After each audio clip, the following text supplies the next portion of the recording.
हम कैसे जानते हैं? एक काला बादल उमड़ आया। जैसे ही वह तेज गति से चली, पहाड़ों को डुबाते हुए युद्ध की तरह लोगों पर काबू पाना। 6 दिन और 7 रातों के लिए। जैसे ही दक्षिणी तूफान जमीन पर आया, बाढ़ की हवा चली। 7वें दिन सूर्योदय के समय समुद्र शांत हो गया, तूफान थम गया, बाढ़ रुक गई। Tablet 11 the epic of Gilgamesh. Northern horizon नामक जहाज पर सवार पुरातत्वविदों ने अपने वीडियो स्क्रीन पर एक आयताकार आकृति को फिसलते हुए आश्चर्य से देखा। यहाँ तुर्की तट से 8 मील दूर 300 फीट पानी के नीचे डूबा हुआ एक घर का अवशेष था। यह वही था जो वे खोज रहे थे। यह 9 सितंबर 2000 था। तस्वीरें लिटिल हरक्यूलिस, एक छोटे पनडुब्बी रोबोट द्वारा मदरशिप को रिले की गईं, जो समुद्र तल की जांच करते हुए काले सागर के गंदे पानी में फिसल गई। अभियान के मुख्य पुरातत्वविद डॉक्टर फ्रेडरिक हिबर्ट ने गंभीरता से घोषणा की, हमने आज जो किया है वह विश्व महत्व का है, वह सही हो सकता है। पानी के नीचे का घर पुराने नियम नूह के संदूक में वर्णित एक विशाल बाढ़ का चौंकाने वाला सबूत था और गिलगमेश के महाकाव्य में ऊपर वर्णित है। इतिहास का पुनर्निर्माण। हम अतीत के बारे में कैसे जानते हैं? क्या सचमुच भीषण बाढ़ आई थी?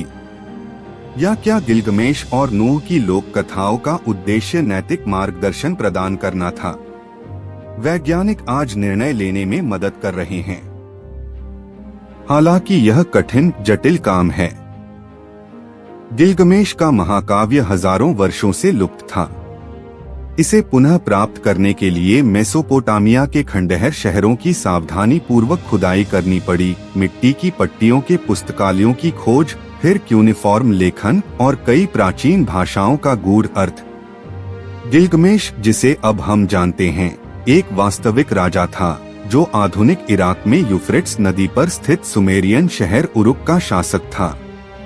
उनके महाकाव्य तथ्य मिथक को पहली बार लगभग 2000 ईसा पूर्व मिट्टी की पट्टियों पर लिखा गया था।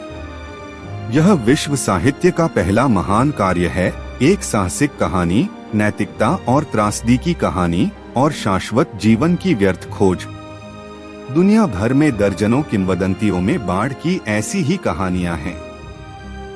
1997 में कोलंबिया विश्वविद्यालय के 2 समुद्र विज्ञानी विलियम रयान और वाल्टर पिटमैन सोचने लगे कि क्या इन कहानियों का वास्तव में कोई आधार हो सकता है।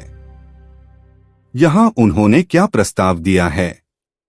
12,000 साल पहले अंतिम हिमयुग के अंत में काला सागर एक पृथक मीठे पानी की झील थी।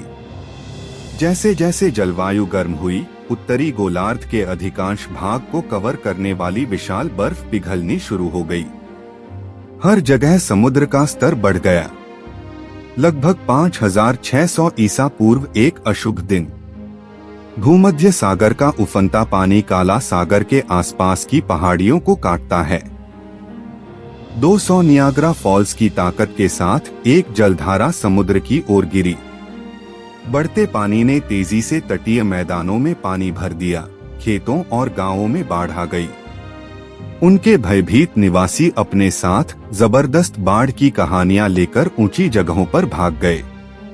1999 में काला सागर में एक अभियान ने 2 पूरी तरह से अलग अलग प्रकार के मोलस्क के गोले निकाले।